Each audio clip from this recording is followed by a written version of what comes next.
Welcome to the vlog. Meron po tayong ginawang marinated na atay ng baboy at baboy.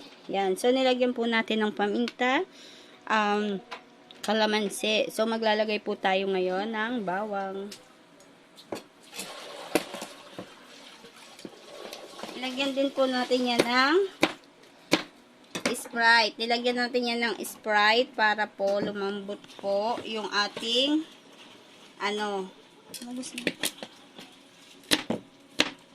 tapos lalagyan po natin ng bawang. Bababara natin ng bawang para mas lalong lumasa.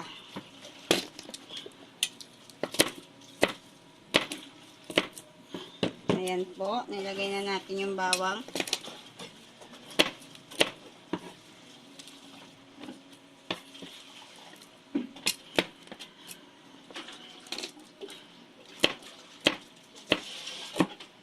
Ayan. So, maglalagay pa tayo ng konting toyo. Ayan.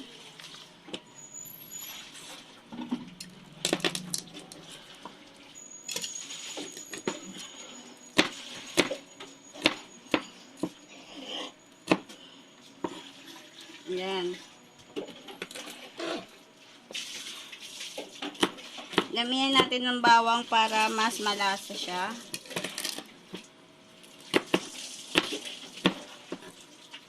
Ayan. So, haluin na natin.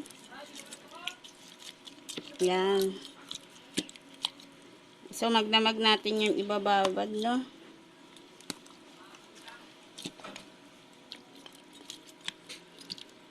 Ayan po. Dadagdagan pa natin yun ng kalamansi para mas maganda ang pagkakatimpla.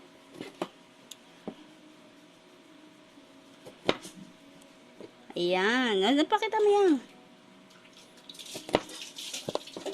Ayan po.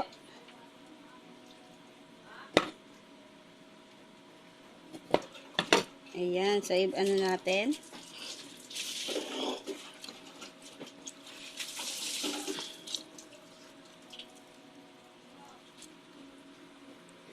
Hanggang dito na lang po ang ating video.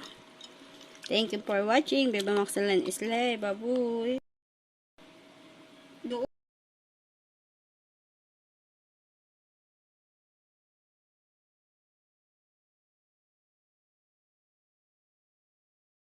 Guys, welcome to the vlog. So, magluluto po tayo ng ginisang upo. Ayan, simpleng ulam po tayo ngayon, no? Tipids ulam muna tayo, no? Ayan po. Ating ginisang ulo. Ikukwento ko lang sa inyo kung paano ko to niluto. So, ginisa ko siya sa bawang, sibuyas, at kamatis. Then, naglagay po tayo ng sahog na corned beef. Ayan, naglagay tayo ng sahog na corned beef. Then, nilagay po natin yung upo. Bakit may sabaw? Kasi po, yung upo ay nag-a-absorb ng tubig. Kaya po siya ay nagkaroon ng sabaw. So, nilagyan lang natin ng konting lasa. Yan, saktong-sakto na. Nilagyan natin ng konting lasa yung upo. Nilagyan natin ng konting magic syrup, no? Malasa na siya. Ayan ang ating pananghalian for today's video. Tipid nanays for today's muna tayo. Ayan. So, ayan po yung ating corned beef na sahog. Yan, di ba? Yung iba ay nilalagay pong sardinas kasi masarap din naman yun kung sardinas ang nilalagay. Kaso kasi ako ay nilalagay ko talaga ay corned beef kasi yung mga anak ko hindi masyadong mahilig sa sardinas. Kaya para makakain sila is nilagay ko ay corned beef. At nakapagsaing na rin tayo ng ating sinaing. Yan. So, hanggang dito na lang muna. Medyo, maybe 20 or 15 minutes, tapos na yan.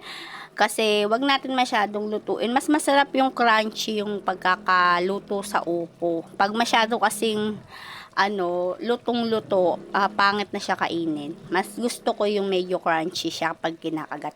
Yun lamang po. Thank you so much. Viva Max Slay. Babu!